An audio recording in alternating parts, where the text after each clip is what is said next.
Praise the Lord. सबको जय मसीह की। मैं पास्टर मिकी आज आपके साथ एक परमेश्वर के वचन के ऊपर मनन करने के लिए आया हूँ। हम लोग अपनी ज़िंदगी में कई बारी जल्दबाजी में, कई बारी उतावली में, कई बारी बिना सोचे समझे हम परमेश्वर से बहुत बड़े बड़े वादे कर बैठते हैं। हम तो वादे कर लेते हैं और वादे करके भूल जाते हैं, लेकिन मेरे अजीजों, वो हमारा परमेश्वर ना भूलने वाला परमेश्वर है। जो वादे हम परमेश्वर के साथ करते हैं, परमेश्वर उन्हें कभी नहीं भूलते। परमेश्वर उन्हें सदैव याद रखते हैं। इसीलिए परमेश्वर का कलाम, परमेश्वर का वचन ये कहता है, अगर हम सब उपदेशक उसका 5 अध्याय और उसकी 4 आयत से 7 आयत तक पढ़ते हैं तो उसमें यूं लिखा है, जब तू परमेश्वर के लिए कोई मन्नत माने तो उसे पूरा करने में विलंब मत करना, क्योंकि वह मूर्खों से प्रसन्न नहीं होता। तू जो मन्नत माने उसे पूरी करना। मन्नत मानकर उसे पूरी ना करने की उपेक्षा मन्नत का ना मानना ही अच्छा है। तेरा मुंह तुझसे पाप न करवाए और परमेश्वर के संदेशवाहक के सामने मत कह कि ये भूल से हुआ। परमेश्वर तेरी बोली के कारण क्यों क्रोधित हो और तेरा हाथ के काम को नाश करे। मेरे अजीजों, ये परमेश्वर का वचन है और ये परमेश्वर का वचन हमें बताता है कि हमने उतावली में कभी भी, जल्दबाजी में कभी भी परमेश्वर के साथ कोई भी वादा नहीं करना, कोई मन्नत नहीं मांगनी, क्योंकि परमेश्वर वादों का वफादार परमेश्वर है। इंसान की फितरत है, वो वादा करके भूल जाता है, लेकिन परमेश्वर सदैव याद रखता है। और जब हम वादा कर कर उससे आशीषें लेकर उसका धन्यवाद करना भूल जाते हैं, जो वादा हमने किया है, जो मन्नत हमने मांगी है, उसे पूरा करना जब भूल जाते हैं तो हम परमेश्वर के सामने पाप कर बैठते हैं। और आप जानते हो, पाप की मजदूरी मौत होती है, क्योंकि कई बार ऐसी परिस्थितियां आ जाती हैं कि हम अपनी जरूरत पूरी करने के लिए परमेश्वर से वादे कर लेते हैं, परमेश्वर से मन्नत मांग लेते हैं, और होता क्या है, उतावली में किया हुआ काम हमें विनाश की तरफ ले जाता है। क्योंकि परमेश्वर कहता है कि ज्यादा बोलने से पाप होता है, मूर्ख ज्यादा बोलता है, इसलिए उतावली से बात की हुई हमेशा मुसीबत खड़ी करती है।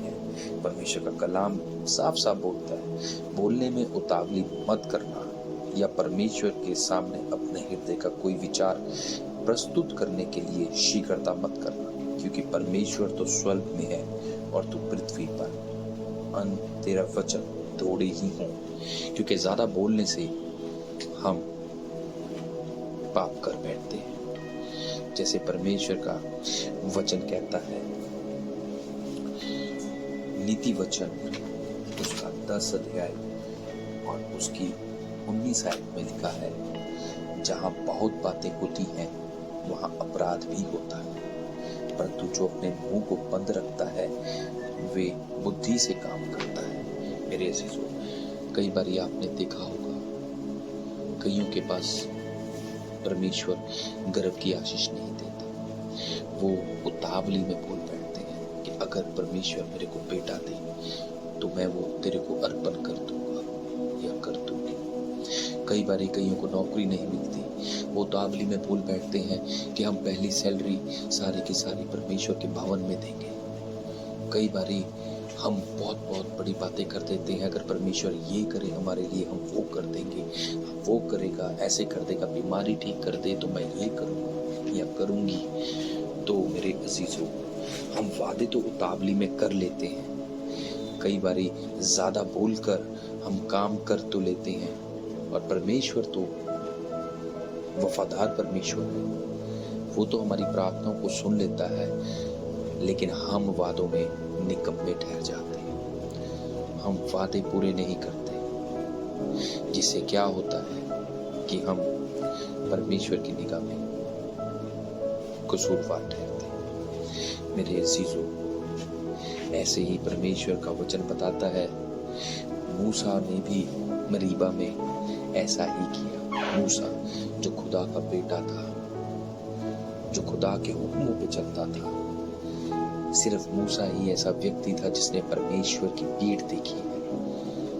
मूसा वो व्यक्ति था, जब वो परमेश्वर से मिलकर आता था तो कई दिनों तक वो अपने मुंह को लपेट कर रखता था, क्योंकि परमेश्वर का नूर उसके ऊपर होता था। लेकिन उतावली करके, जल्दबाजी में बोलकर वो भी कसूरवार ठहरा। परमेश्वर ने उसे भी सजा दी।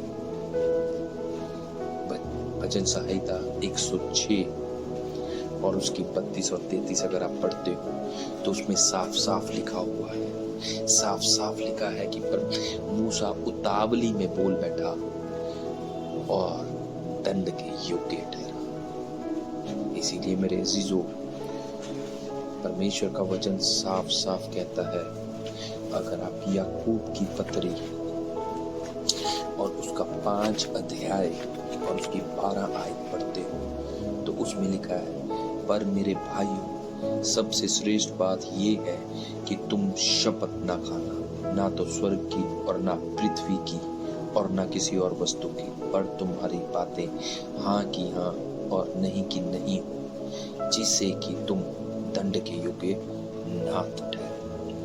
मेरे अजीजों, मैं फिर वही बात बोल रहा हूँ, कई बार हम जल्दबाजी में ये बातें बोल तो देते हैं, जब पूरी नहीं करते तो परमेश्वर का क्रोध, परमेश्वर का दंड उस इंसान के ऊपर आता है जो उससे बड़े बड़े वादे कर लेता है और उसे भूल जाता है।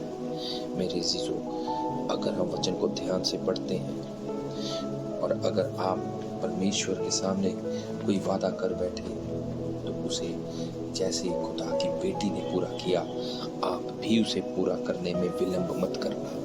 जैसे हम पहला शमूएल पढ़ते हैं, उसका 1 अध्याय और उसकी 10 आयत से और 11 आयत तक पढ़ते हैं तो उसमें एक बड़ी खूबसूरत बात लिखी गई है।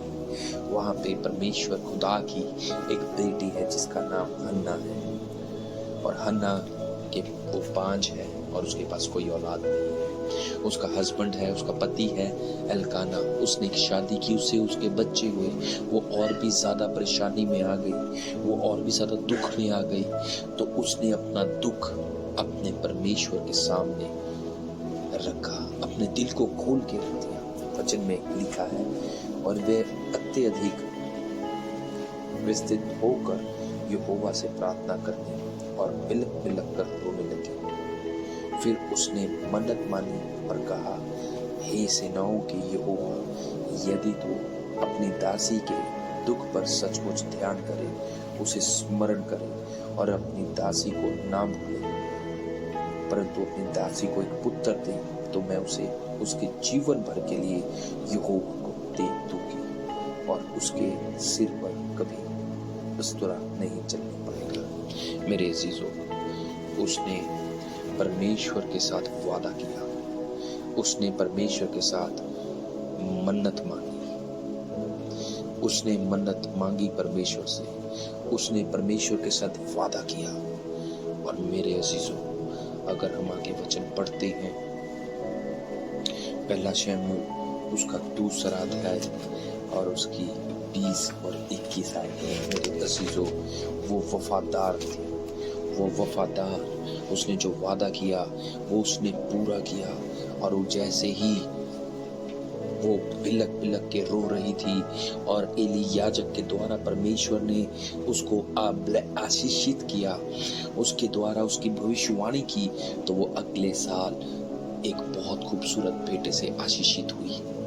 और उसको याद था कि उसने क्या वादा किया, और उसने वादे के मुताबिक उस बच्चे को परमेश्वर के घर में अर्पण कर दिया।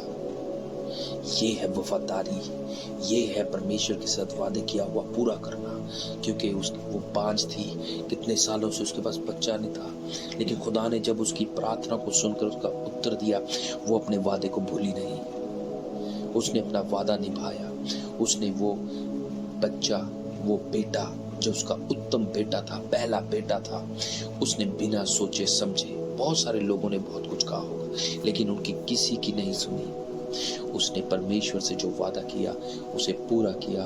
उसने उसको परमेश्वर के भवन में दिया। और मेरे अजीजों, उसकी ये वफादारी देखकर परमेश्वर ने उसे और भी आशीषित किया।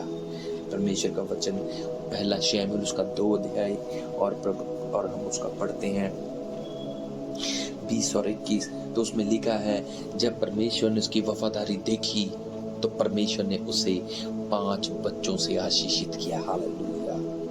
उसके 3 बेटे और 2 बेटियां और हुई। ये है परमेश्वर, ये है वफादार परमेश्वर। ये है जब आप परमेश्वर से वादे कर उसे पूरा करते हो तो परमेश्वर आपको और भी आशीषित करने के लिए बैठा रहता है। वो ये देखता है कि कौन सा बेटा, कौन सी बेटी उसके साथ वफादार है, कौन उससे मांग कर उसे पूरा करता है। परमेश्वर का वचन है, परमेश्वर कहता है कि मैं वफादारों का परमेश्वर हूँ। परमेश्वर आज भी आपकी वफादारी को देखता है और आपको आशीषित करना चाहता है। परमेश्वर का कलाम कहता है, अगर आप पढ़ो भजन संहिता उसका 50 अध्याय और उसकी 14 आयत, उसमें लिखा हुआ है साफ साफ कि परमेश्वर को धन्यवाद ही का बलिदान चढ़ा और परम प्रधान के लिए अपनी मन्नतें पूरी कर। ये परमेश्वर का कलाम है मेरे अजीजों। ये आपसे और मेरे से ये बात करता है, बताता है कि वो वफादार परमेश्वर है कि जो उसका धन्यवाद करो। क्योंकि परमेश्वर का वचन कहता है कि जो मेरा धन्यवाद करता है वो मेरा आदर करता है। जैसे ही हम परमेश्वर की मन्नत को पूरा करते हैं, जैसे ही परमेश्वर का धन्यवाद करते हैं, तो खुदा अपने वादों का वफादार है। वो आपके ऊपर अपनी आशीषों का अगला दरवाजा खोल देता है। आप उसका धन्यवाद देते रहो, वो आशीषों के दरवाजे खोलता रहेगा। जैसे हन्ना ने जो मन्नत मांगी, बिना विलंब किए, बिना देरी किए, जैसे ही उसने परमेश्वर के घर में परमेश्वर से जो वादा किया था उसने पूरा किया और परमेश्वर ने उसके लिए आगे आशीषों के दरवाजे खोल दिए। ऐसे ही मेरे अजीजों, परमेश्वर आपके साथ भी करेगा। क्योंकि परमेश्वर का वचन कहता है, मैं ना बदलने वाला परमेश्वर हूँ, मैं सदैव एक सा परमेश्वर हूँ। वही परमेश्वर जो हन्ना का है वो आपका भी है। वही परमेश्वर जो उसकी मन्नत पूरी कर उसे आशीषित करता है, वो आज ये सामर्थ्य रखता है कि आपको भी आशीषित करे। बस सिर्फ एक चीज की जरूरत है, जो वादा आपने परमेश्वर से किया है उसे पूरा कीजिए। आप उसे जो भी मन्नत मांगते हो उसे पूरा करना। जैसे ही आप अपनी मन्नतें, अपने वादे परमेश्वर के साथ पूरे करोगे, ये विश्वास रखना मेरे अजीजों, परमेश्वर आपको आशीषित करने के लिए तैयार है। उसकी आशीषों के भंडार आपके ऊपर खुल जाएंगे। आपकी जिंदगी पहले से बहुत बेहतर हो जाएगी और परमेश्वर आपको अपने बेटा और बेटी होने का हक देगा। इस वचन से परमेश्वर आपको और मेरे को बहुत से आशीष दे।